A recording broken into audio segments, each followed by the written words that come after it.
Hello again, rail fans. I got a question recently from Tony Apfelbeck. He's a friend of the channel, and he asks, what are control points, distant signals, and holdouts? Now, this question is right up my alley because signals and track appliances are parts of railroading that I really like. Now, a control point, or CP, is defined in the glossary as a station designated in the timetable where signals are remotely controlled by the control station.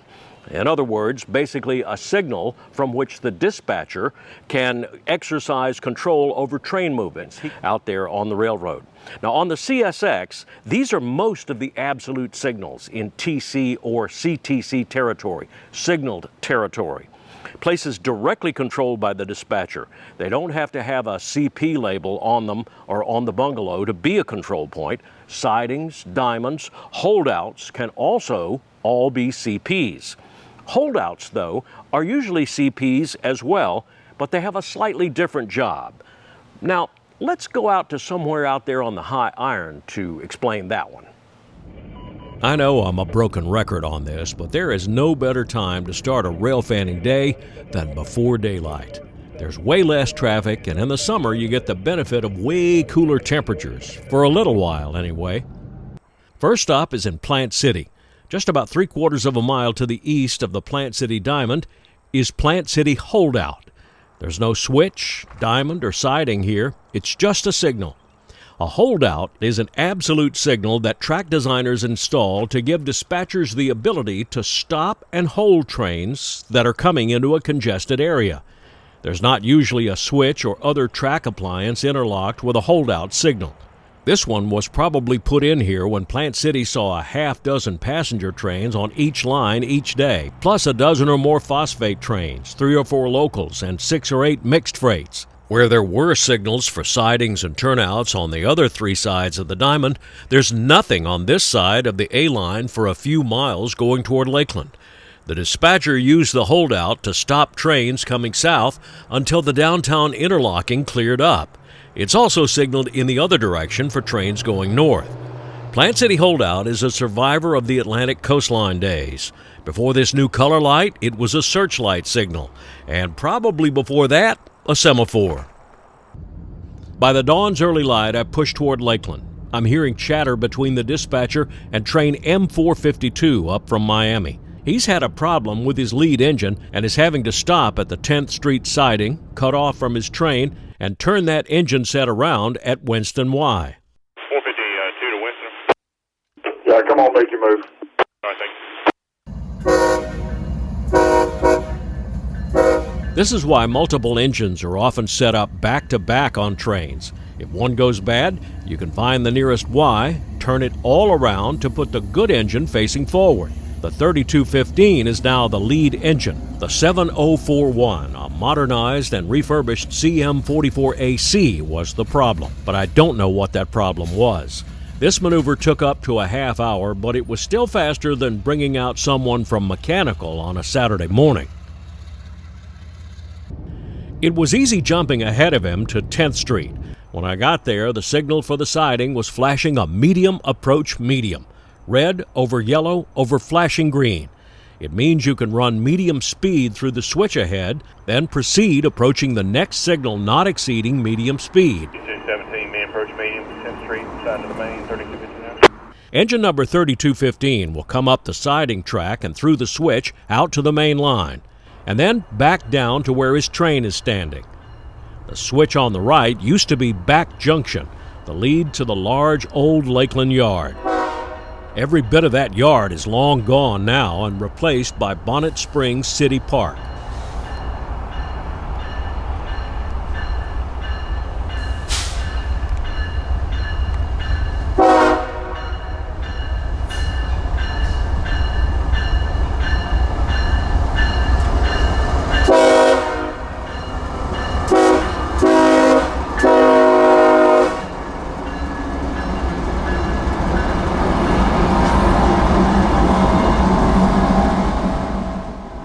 When the engine set gets north of the switch assembly, the power-operated switch will line back to normal for mainline running. This entire sequence has been stacked in by the dispatcher to happen automatically. All right, 3215, you're in restricted mode. We got a restricting signal. Clear all tracks. Come back about 8 on the crossing. I'm in restricted mode. What was the signal again? Restricting.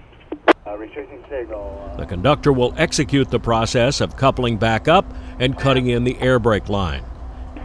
6, 4, 2, 1 more foot. Good. Clear stretch. Clear stretch. When everything tests out correctly, they'll go. But I didn't wait around for that. I moved up to a place I've known about for 25 years, Kathleen. CSX calls it the Stokes defect detector, but it's in downtown Kathleen. The milepost prefix AR indicates ex-Atlantic coastline track. The R is the prefix for this particular branch of the coastline, which came off the original Savannah, Florida and western Maine at DuPont, Georgia, and ran south to High Springs, Florida, Newberry, Dunellen, Inverness, Trilby, Owensboro, Dade City, Vitus, past here at Kathleen, and down to Lakeland Junction. 45217, approach limited distance, Kathleen, 3215 north. Most of it has been pulled out, but this 30 miles of the old AR line is a vital segment of the CSX S line into Peninsula, Florida. That's why CSX regularly replaces the ties on this line. These are waiting to be hauled out by the recycler. Railroad ties are big business on the secondary market. They're ground up and formed into wood pellets and shipped overseas for power plants. 0810, M452 rolls into Kathleen with a different lead engine number than the one he left Hialeah with early this morning.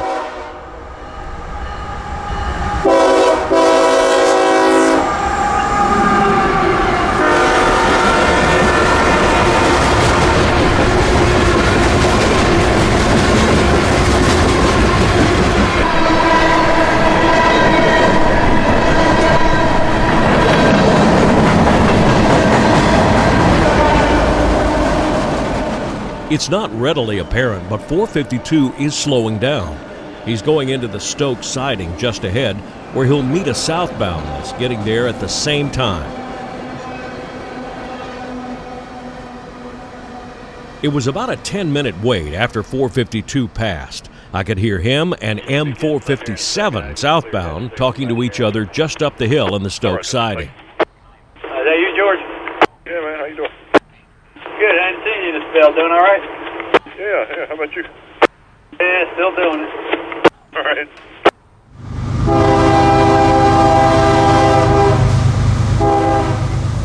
In about 12 minutes, down the hill came M457, daily mixed freight out of Baldwin, Florida, to Orlando's Taft Yard. 457 is a whole smorgasbord of tanks, cement and sand hoppers, rock hoppers, center beam flats, scrap guns, jumbo box cars, refrigerated cars, and 26 loaded auto racks.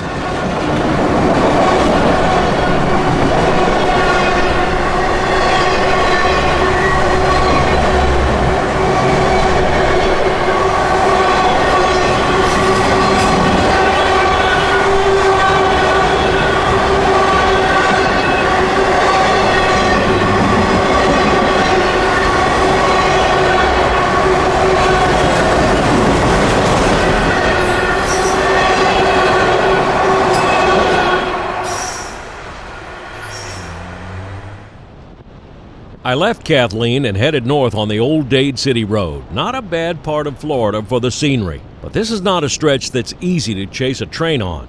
Let a freight train going 50 miles an hour get away from you at Kathleen, and you're going to have a hard time catching up to him until maybe Wildwood, which was exactly what happened in my attempt to catch M452 again.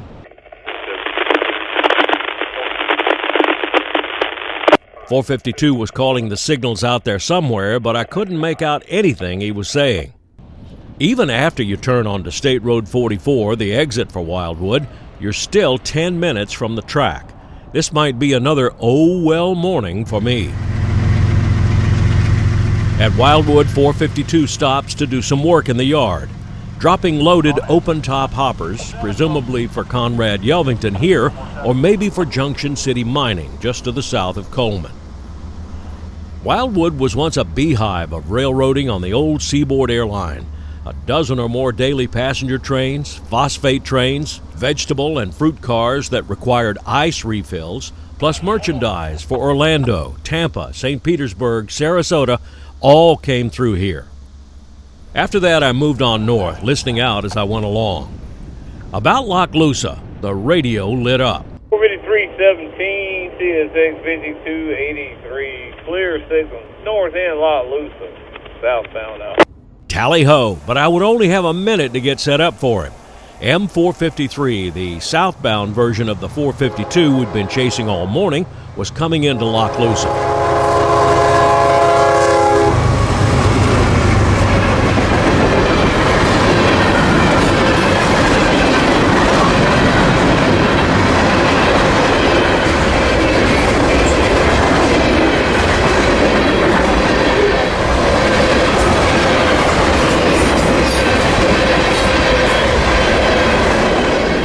M453 would likely pass our 452 train either at Spar, the next siding south, or at Anthony, the next one after that.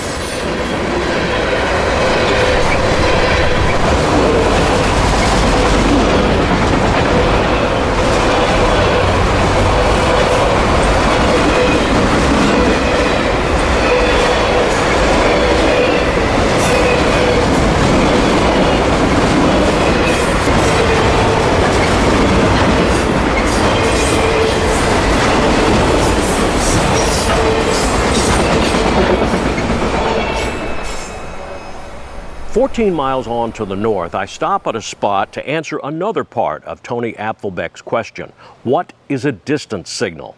Now, I've already answered this before a few years back in a series that I did called How to Read CSX Signals on the Seaboard System. It's a 6-part series, and you can find it here on the channel. Just look back a few years. I think you'll really like that. But I thought it would be fun to do it again. Now, on the railroad, signals have to be treated differently from highway traffic signals that you and I use every day on the roadways. When we come up on a signal that's turning red, when it's yellow and then about to turn red, we can usually stop for it in time if we're not speeding. Not so on the railroad. A good-sized freight train traveling 50 miles an hour will take half a mile to get stopped safely, a full mile if he's rolling down any kind of appreciable grade.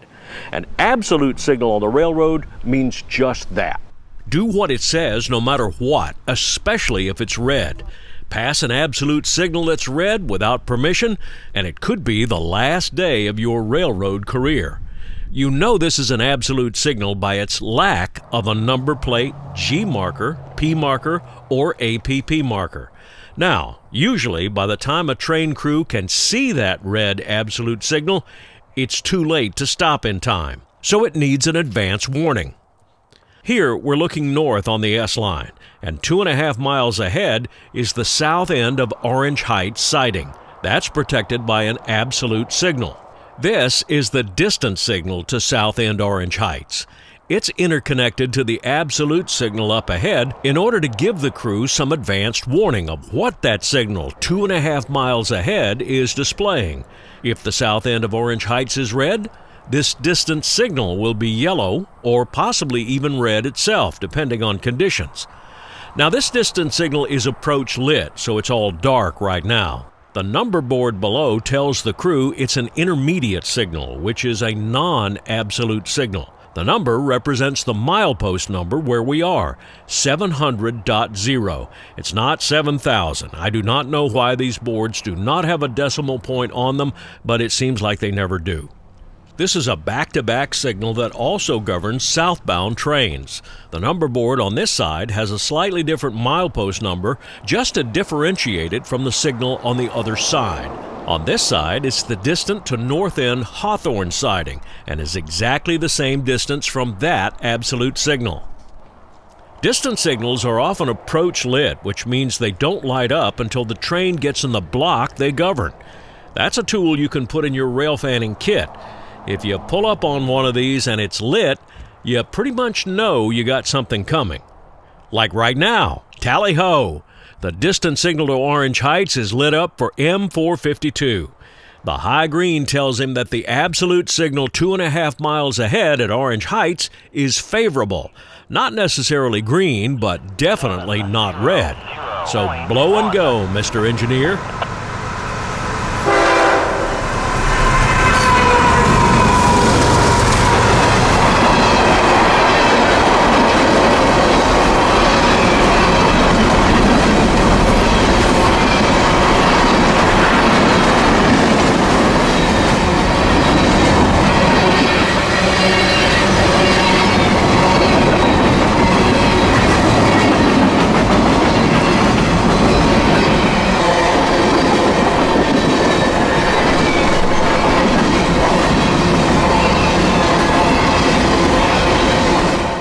I had some business with my friend Gordon Deason over in Orange Park, so I swung over there.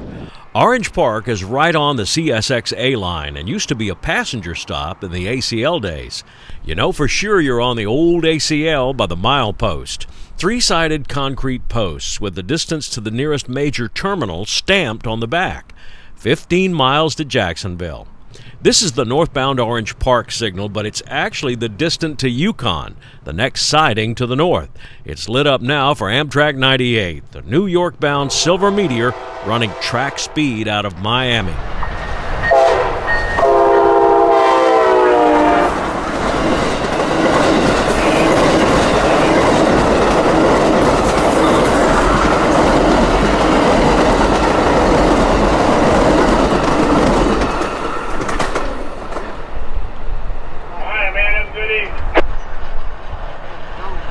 After that, I'm heading west again toward home, across the state on State Road 21, then State Road 16 to Stark. From there, it was south on US 301 to Hawthorne. I'm hearing 2 trains on the radio, but I can't make out their IDs yet. There's an I-145 coming south at us from Orange Heights. And there's a B-231 coming northward at us from the distant to Hawthorne. I would only have a minute or two to get set for this meet. South end of Hawthorne siding, medium approach, which indicates medium speed through the turnout, then proceed, prepared to stop at the next signal ahead. The switch is bent to send B-231 into the passing track, so here we go. The B-231 15 approach medium, distance to Hawthorne on engine 7. 1032.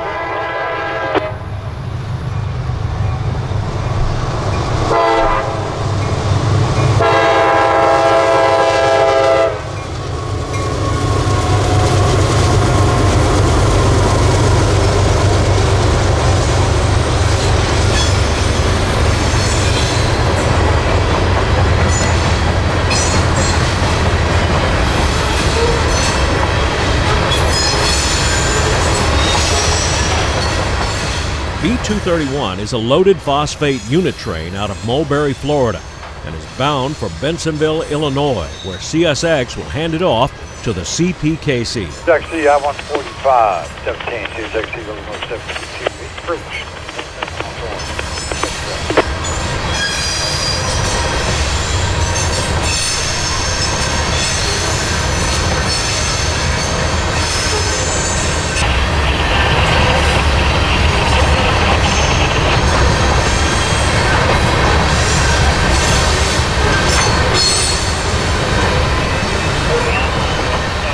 It takes about a minute, but as soon as the last car of B-231 clears the switch circuit, the motorized switch lines back to normal and mainline travel.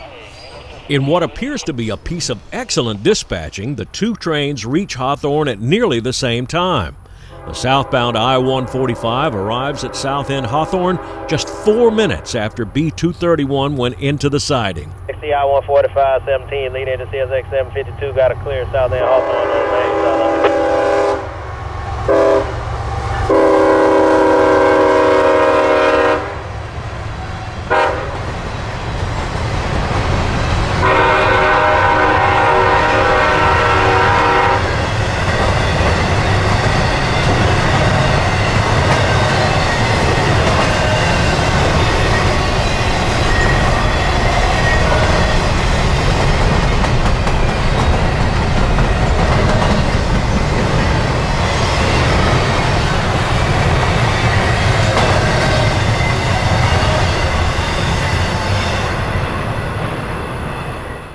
Now, the excursion over to Orange Park was to see my friends Gordon and Adrian Deason. Now, Gordon gave me 2 incredible old seaboard coastline signs. In the days before track warrant control, a lot of SCL and later CSX's non-signaled and dark territory were controlled with DTC blocks or manual blocks. Those were specific segments of track controlled by the dispatcher who would give verbal authority for trains to enter and travel over them. The dispatcher could give absolute authority, which meant no other trains could enter that block while it was occupied, or he could give permissive authority in which one train could enter the track segment following another train, but with very specific protections in force. Gordon said that he got these himself when it was announced that the Alabama Mineral subdivision was being sold off and part of it taken up. So the superintendent called Gordon and said, hey, there's a couple of manual block signs out there. If you want them, go get them. And that's what Gordon did, and they've been sitting in his garage ever since. So thank you very much to Gordon Deason for these cold water manual block signs. Now, I know this is a big ask, but please try to watch the ads that YouTube puts in the video. That helps me pay for these adventures that I go on. Don't forget to subscribe to the channel and hit that like button too. That's very important. Also, smash that bell down there, down below. Then you'll be notified whenever I post a new video. And when you do see it, share it with a friend or two. That's a huge help to the circulation and distribution. Follow me on Facebook at Railfan Danny. I see all that stuff. Write your comments about this video or anything else about railroading down in the comments section below. I read them all, and I try to respond to as many of them as I can. And let's plan to meet up again soon, somewhere out there on the high iron. And until we do, this is Danny Harmon.